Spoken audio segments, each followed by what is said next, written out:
Oh, yeah. There should be a bunch of those kicking around out in the Okay, yard. we are on the air. And welcome, folks, this evening. And would you like to join us for the Pledge Allegiance to the flag?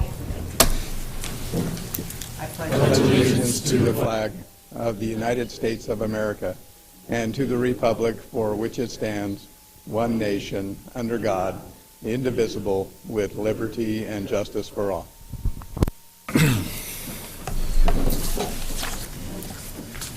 Okay, roll call, Mary. Olson. Collins. Here. Johnson. Here. Kellum. Here. Kopsinski. Here. Coburn. Here. Canopa. Here.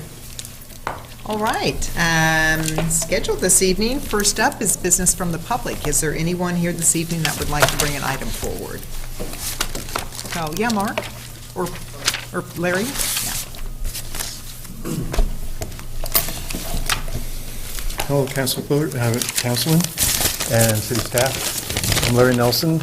Address is 1320 Salem Avenue. I'm here to talk about the new property for the fire station. And I've been a member of the Albany Safety Commission for a number of years. And that's been one of our projects, is to see if we couldn't facilitate a new fire station. We've looked at a lot of different places. The fire station where it is right now on Station 11 seems to have proved to be the best site, for the new station. With adequate land, it would be the right place. And that's why we need to purchase land that's next to it and move forward with this. There's been a lot of talk for a lot of years, and I'd love to see a new fire station. It's not seismically sound, and one of the things that, today is a day that, we should all be thinking of firemen that sacrifice their lives, and, the Twin Towers and stuff. We can avoid, losing firefighters in a building that's not sound, for an earthquake, and losing our equipment as well. But the firefighters are the most important. So please vote for the land acquisition. I'd appreciate it. Thank you. All right, thank you, Larry. Okay, anyone? Mark?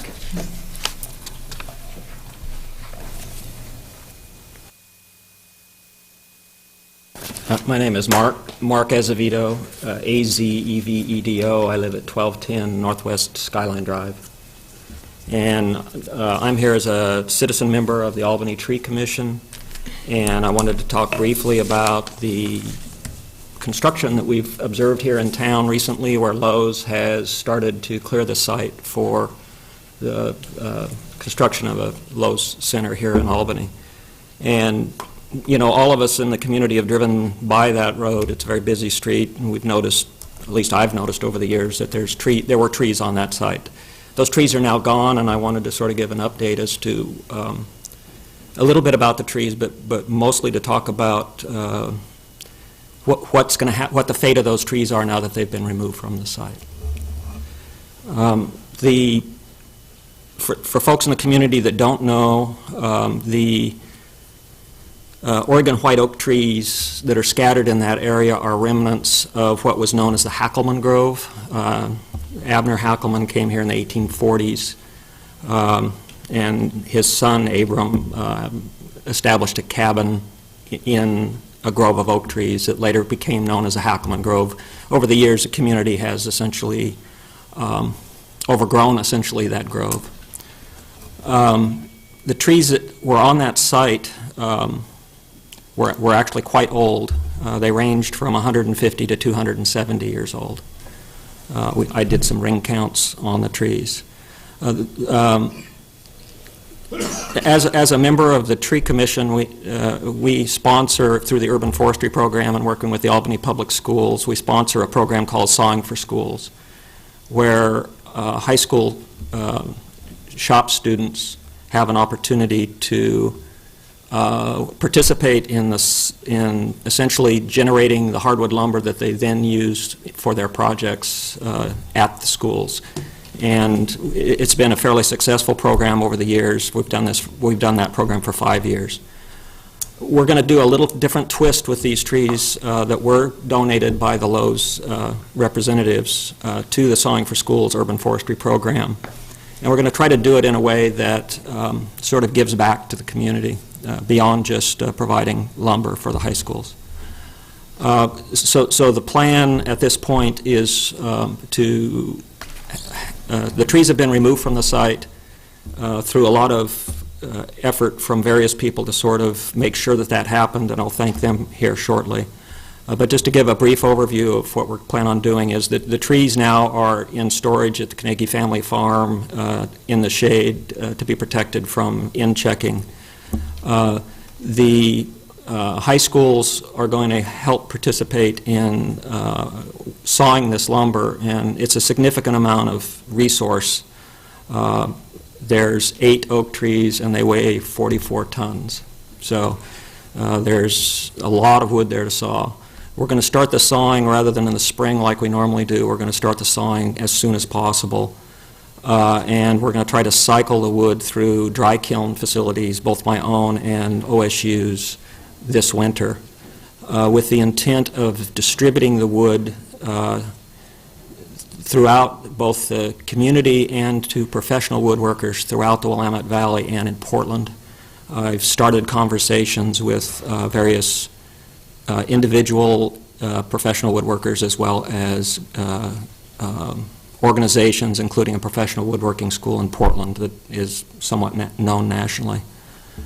The intent here is to produce products that will be used for a live auction, and all the proceeds from the auction will go back into the urban forestry program, targeting restoration efforts for the open space natural areas in the community.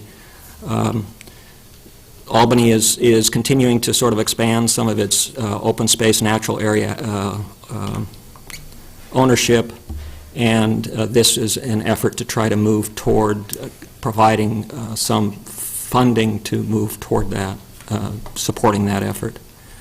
We were also able to collect acorns off these trees. There are discussions right now in trying to get some community effort to propagate these acorns with the intent of replanting trees in the park adjacent to the Lowe's site, as well as at the East Thornton Lake Natural Area. And all of this would not be possible without both Lowe's agreeing to allowing the trees to be used this way, but also these construction projects. This is something way out of the ordinary for how they would normally do business, and some people went out of their way to facilitate this, and I wanted to give thanks to those folks.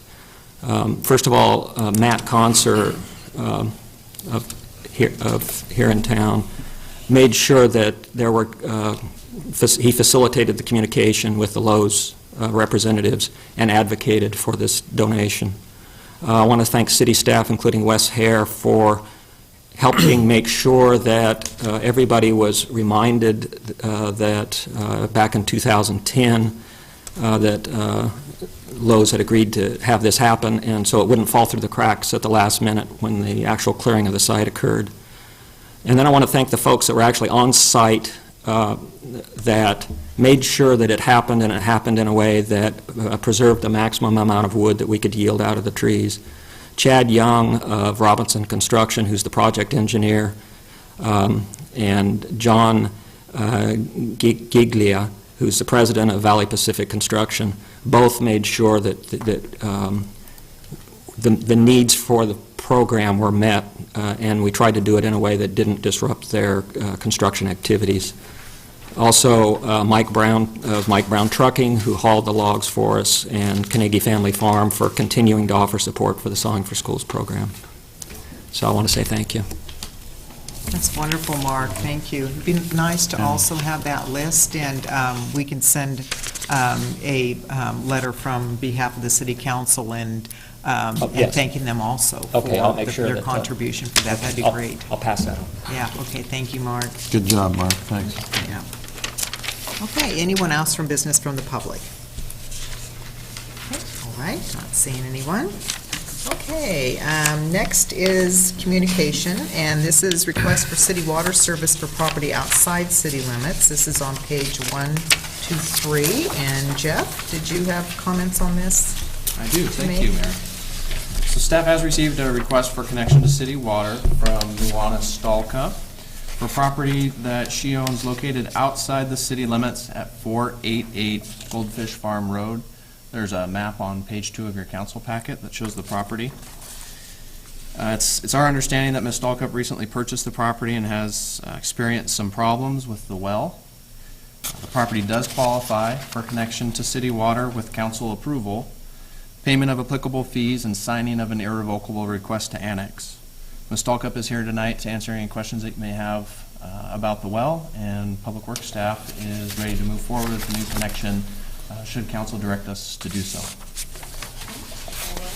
Council, what would you like to do with this item? Do you have any questions or a motion? I guess just a question. How long was the property vacant, and what were they doing for water before? Apparently, if someone was living there, it was drinkable or something. So I just wondered what the history was. I mean, I have no problem with what we're doing, but I just wondered what the history is. If it's okay with council, I'd like to let Sure. Ms. Stalkup answer. Thanks for having me tonight. We've recently purchased a property just a little over 2 weeks ago, and it's my understanding that the home's been vacant for over 6 months.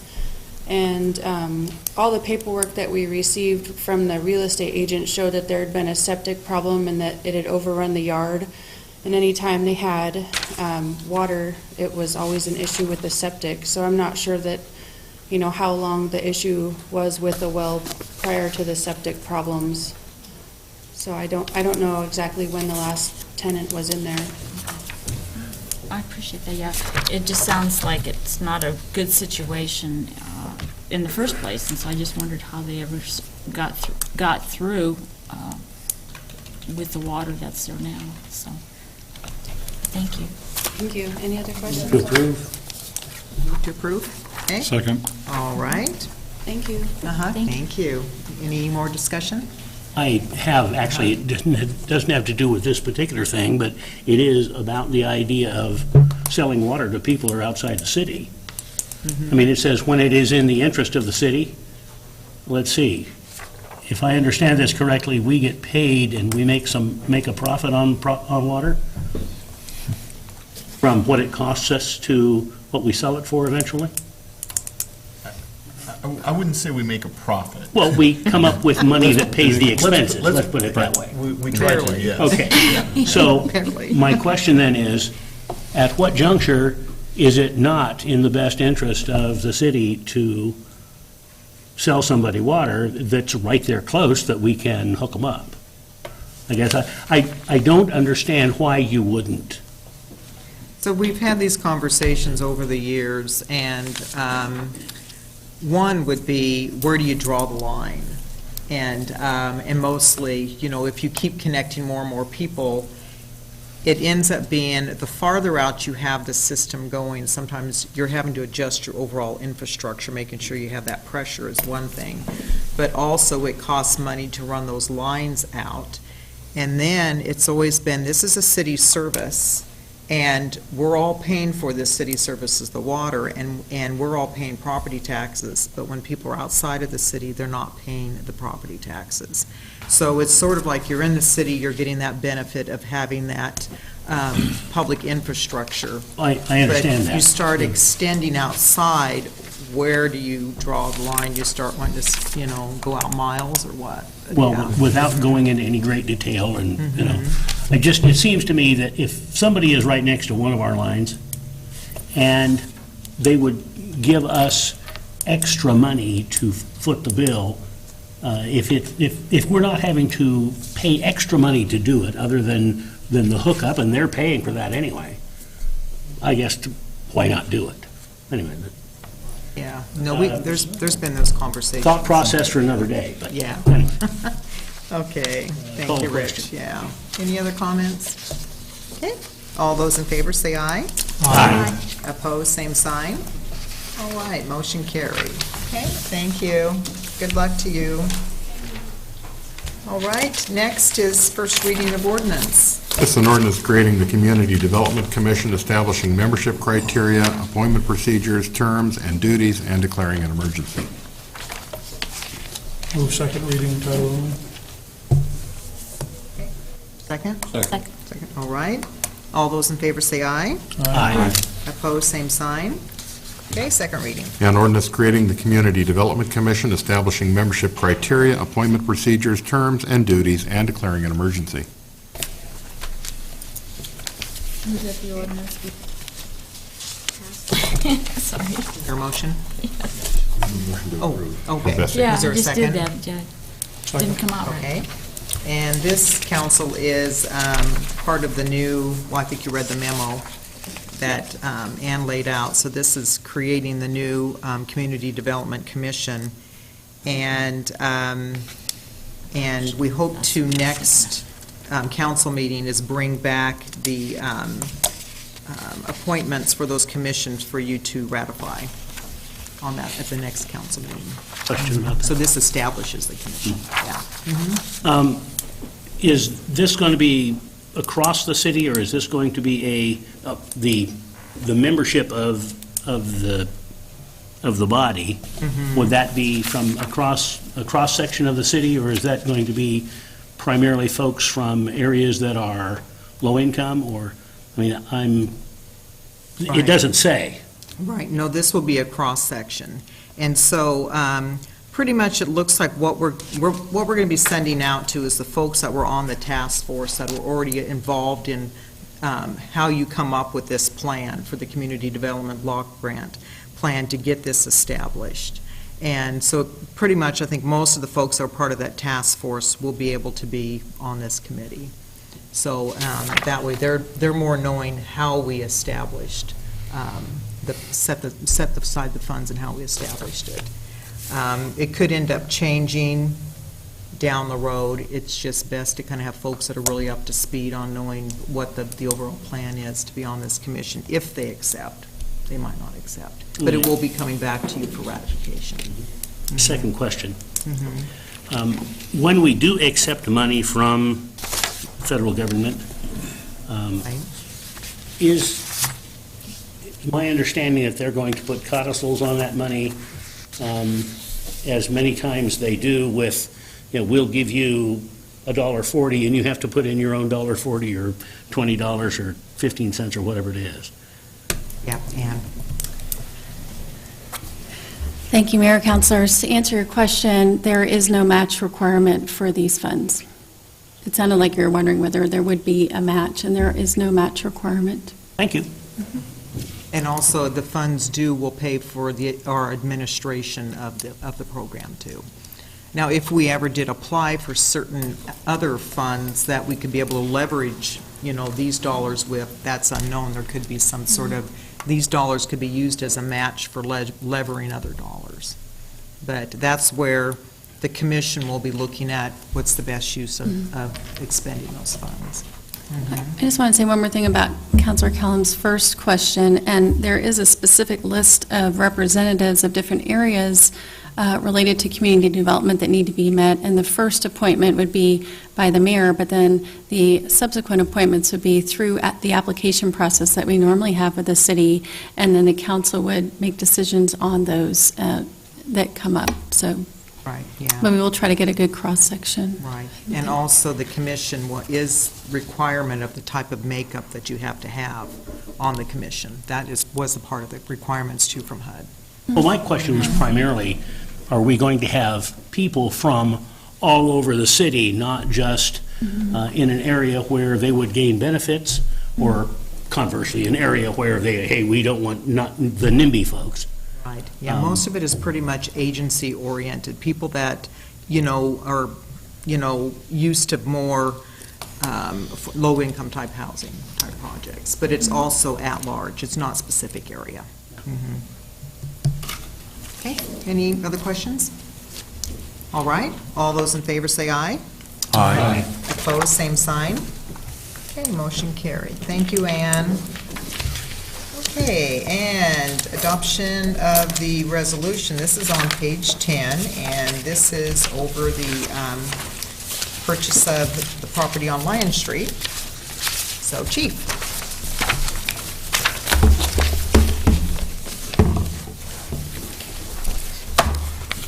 Good evening, Mayor and Council.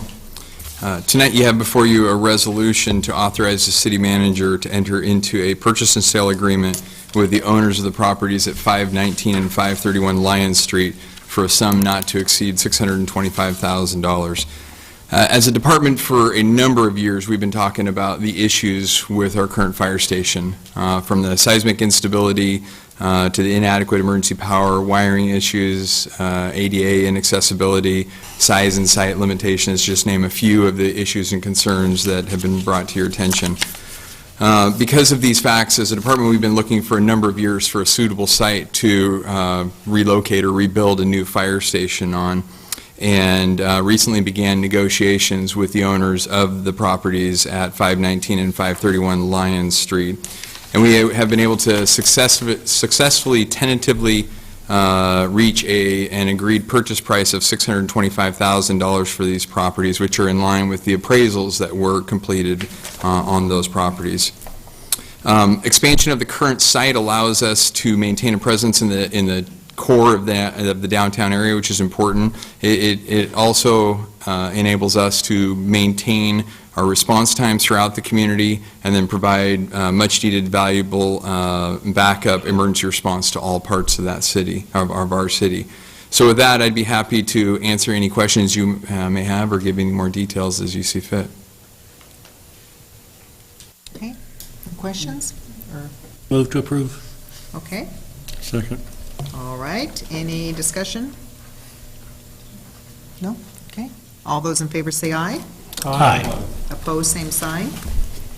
Okay, motion carried. All Thank right, you. Thank you, As the Chief. chief falls over. You're like, oh my gosh. Okay.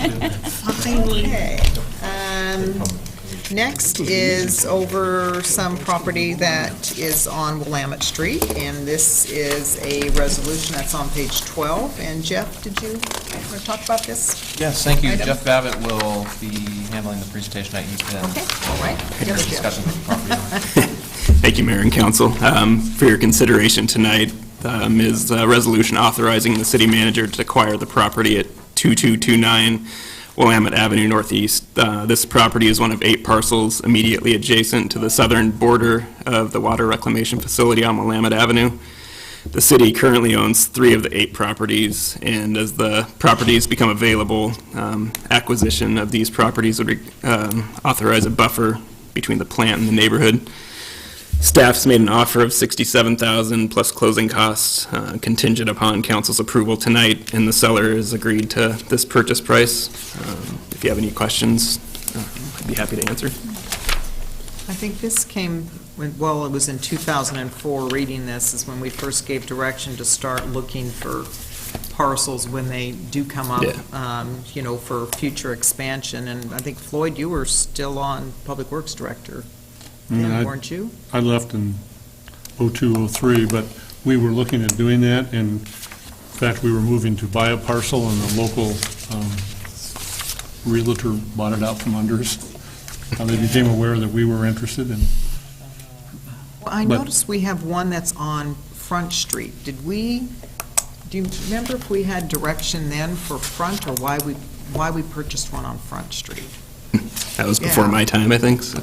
I know, so I think we probably need to look at it if it was just, we gave direction for future expansion, just as properties come up. So it must have been when one came up on Front. That was the parcel directly across from the old Parks Maintenance Building?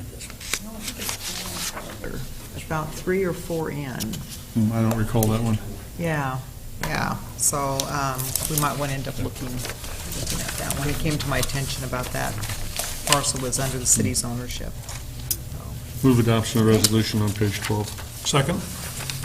Okay, any discussion? Yep. I just want to say that I think the staff's done a good job with the purchase price, because last year's assessed value was in the low 80s, and so I think that's good. But Jeff, is there a home on it now? Is it still there? Yeah, the owner contacted me wanting to sell the property, so. Okay, because I was just wondering, I mean, when I looked it up, it's a manufactured home where the title's been surrendered, and so if we're going to move it or whatever we're going to do, then it'll have to be retitled and whatever. So I just wondered if it was still there or if it was burned, but... Yeah, no, there's still a home, and she's still living in it, I think, right now, so. Okay, thank you. Okay, all right, any more discussion? All those in favor say aye. Aye. Opposed, same sign. Okay, motion carried. Next is a really big consent calendar, so... Move for Only one adoption of the item. consent calendar. Second. Okay, all those in favor say aye. Aye. Opposed, same sign. All right, motion carried. And next is perimeter fence improvements for the airport. This is on page 22. And Jeff, you taking that one? Thanks, Mayor. So this is for a project that represents the second and final phase of perimeter fencing improvements needed at the airport. The first phase was completed back in 2008. The engineer's estimate for the project was between $250,000 and $300,000. We received 4 bids for the project, ranging from approximately $211,000 to $285,000. Staff is recommending award of bid to the low bidder, which is F&W Fence Company out of Salem, in the amount of $210,869.60. Okay, Frank? Is there anything that is unique in doing fence construction that would not allow a local contractor to bid on it? I am not aware of it. Thank you. Okay, what would council like to do with this item? Move for approval. Second. All right, any discussion? All those in favor say aye.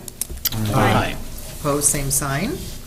Okay, motion carried. Thank you, Jeff. Mayor, a follow-up question? Uh-huh. Not Yeah. specific to the bid, but the repair to the existing fence on the north end where the brakes failed on the plane, what is the resolution of getting that fence fixed? I can look into that and get back with you. I don't know off the top of my head. Lost his brake, Stuart? I could reply from the risk management perspective. The insurance company has been in touch with us, and we're waiting until completion of the repair to identify the amount, and then it'll be reimbursed through the insurance. Okay, thank you. We didn't get lucky and have that as part of the fence that we're replacing, did we? No, I don't think so. Too bad. Okay, next is designating voting delegate for the 2013 League of Oregon Cities Conference. And I believe, Bessie, you're still the only one attending this time. It's really a sad situation, but I guess I am. I know, it is. And since I had spent a long weekend, 3 days doing the Oregon Mayor's Conference, it's would not look forward to spending a weekend up there. I move that we appoint Bessie. Second. I'm Okay. not seconding. And any discussion? Okay, all those in favor, say aye. Aye. Opposed, same sign. Okay, well, Bessie, it's all yours, and thank you so much for, filling in for us. Thank you. So, yeah. Okay, and next item is reclassification of the fire department support positions. So, Chief, did you want to come up and talk about that? Or if council has any questions? It looks like it's some routine. Well, good evening again. Over the past 4 years in the fire department, we've actually realized about a 30% reduction in our support staff, going from 5.6 FTE down to 4.2. And this small staff supports about 76 other fire department employees and ensures that questions are appropriately answered from the public, invoices are paid in a timely manner, ambulance patients are properly billed, and roughly $2 million is received into the city annually from our ambulance services. Emergency management functions continue throughout the city, and accurate and required training records are maintained, and then also obviously a multitude of other activities run smoothly and seamlessly throughout the department. The reductions have come from not filling a position, I should say, and then downgrading one position from a full-time position to a part-time position. And those occurred, like I said, over the last 4 years due to the recession and due to citywide reductions in revenue. Due to our reduction in support personnel, we've had to reassign duties to people who weren't doing those activities before, and which has resulted in our current employees working out of their job class, and something that we've been aware of for a while. So a review was done recently by our Human Resources Department, and they concluded that all 4 of the employees working in those positions mentioned in the memo were in fact working outside the job descriptions, and the changes that are requested in this memo are in line with the recommendations from what HR felt like that they should be positioned at. Those positions would allow us to better reflect the job duties and the individuals' jobs that they are doing, and then better compensate those people for what they're actually doing. The wage increases will have no impact on our current year's budgets, as we have a couple positions that are currently open that we're maintaining open for just a little while longer to realize some cost savings. And with that, I'd be happy to answer any questions. Okay. Questions, Bessie? Yep. Chief, are these bargaining unit and staying bargaining unit, or are they going to supervisory? They're all bargaining unit positions. They're all ASME bargaining unit positions. And so basically it's giving them just a little bit more money for doing a lot more work. Correct. All right. Well, at least it's kind of fair. Sure. But, okay. That's all I need. Thank you. Okay. Other questions? Or what would the council like to do with this item? Move to approve the reclassification. All right. Any discussion? All those in favor say aye. Aye. Aye. Opposed, same sign. Okay, motion carried. All right, thank Thank you, you. Chief. Okay, and before business from the council, it looks to me like we might have a student that's doing some homework in the audience. Do we? Yeah. Hear about it? Oh, great, wonderful. Yeah, well, thank you for attending, and actually, this is a really quick meeting that we're having tonight. Sometimes we're here for hours, so you're really lucky tonight. It's not over yet. Yeah, right, but thank you so much, for attending. Yeah, and if you ever have any questions, you're welcome to get a hold of me or Wes Hare or any of the counselors if you ever have questions. Okay, thank you. Okay, council, business from the council. Rich, anything? Piece of information. There is, and Floyd can tell you more about it, but I was at the county commission on Tuesday, and there's $47 million that they're trying to use up at the state level, searching for projects. And one of the projects that is eligible, if they are so convinced, is the on-ramp on I-5 South here in Albany. The state, I guess there's going to be a meeting of sorts, and I don't know who all is going to be in it, on Thursday. And the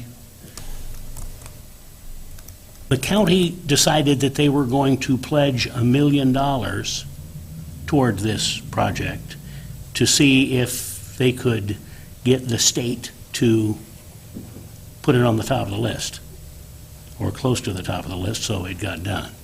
Anyway, that's what's happening at this point. There are some things happening and people talking and doors being knocked on and at the city level, and I would encourage anyone who has said information to let people know the things that they can be told. A lot of that was kind of conversation taking place about a year ago, because I'm on the I-5 study, and Commissioner Nyquist is also. And so it was mentioned then that if we did bring in more local dollars, that it would kind of leverage and probably could expedite it. But I do believe we did contribute to part of that study, $200,000. So Albany, we have already contributed to that. Well, and the county did as well, that same kind of number. The $1 million they're talking about is above and beyond that. Right, yeah. So that's been a conversation for a while, but. The initial $200,000 that we authorized was to accelerate right-of-way acquisition. Yeah.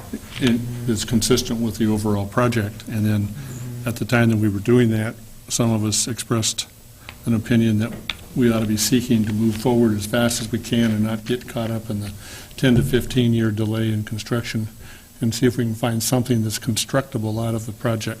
And I think this is an outgrowth of that. It happens to coincide with the fact that there's some federal money available at the state level that has not yet been committed. So the ACT, Area Commission on Transportation, in which Dick is our representative, there's a regional group getting together talking about what the prioritization of the distribution of that money is, and that's the conversation that's happening now. If that moves to the top, the $1 million that the county has pledged would be, I believe it's up to 5% of the project cost. Anything that local governments can do to increase that match generally increases the ranking of the distribution of the funds. So, I think it's one of those things that we certainly appreciate the county moving forward, taking that position. They have the availability of funds. We don't have the availability because that airport road is not in our SDC methodology. We'd have to be looking to other revenues if we had some in the street fund or elsewhere, if we were going to kick some in. And if that becomes the ultimate decider, then I think we need to really take an internal look and say, is there some funds someplace that we could, if necessary? Or whether it was dollars or whether it was dollars in the form of planning or something else that didn't have to be paid for in kind of things that get their attention to say, hey, we'd like to help. We may not be able to do it the way you want us to, but we'd like to help. We ought to be in support of moving ahead with anything that's consistent with the ultimate alternatives that are identified for there. And, my opinion is the sooner the better, so that people really see what's happening out there, and it's a benefit to the people to get onto the freeway from the Knox Butte ramp heading south without having to go all the way down to Highway 20 ramp. I don't know if the alternatives have completely been finalized. Bill, have you guys had a meeting off? We have not for probably over a year. Well, that's what I'm thinking. The one was about a year ago on the committee that I was on. So it's probably time a bit for them to convene everybody and make sure there's a finalized alternative It's route. my understanding that all of the alternatives contain the commonality of the on-ramp southbound. Where there's some differences is then beyond that. Yeah.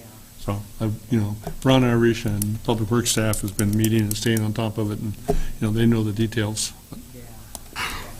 But that's where I say, anything that's consistent with the long-term adoption of the alternatives that we can move forward with in a timely manner, I think will benefit us. Yeah, I agree. Okay, anything else, Rich? That's it. Okay, all right, Ray? I'm good. Floyd? No, thanks. Dick? Bill? Nothing. Betsy? I'm good. Okay, and I didn't. Wes? Just a reminder that I will be absent from the next council meeting attending the ICMA conference this year, and I regret that Kathy's already ducked out. I'm going to regret that I missed her last meeting, but hopefully we'll have a chance to say goodbye before she goes. Next 2 weeks will be her last meeting, and she's retiring that week, so, yeah. I may also be gone the next meeting. On the next meeting, okay. All right, staff have anything else? So, all right, next week we do have Kara on next Wednesday, and then we have a work session September 23rd and a regular session September 25th. And with that, thank you folks for attending, and we are adjourned.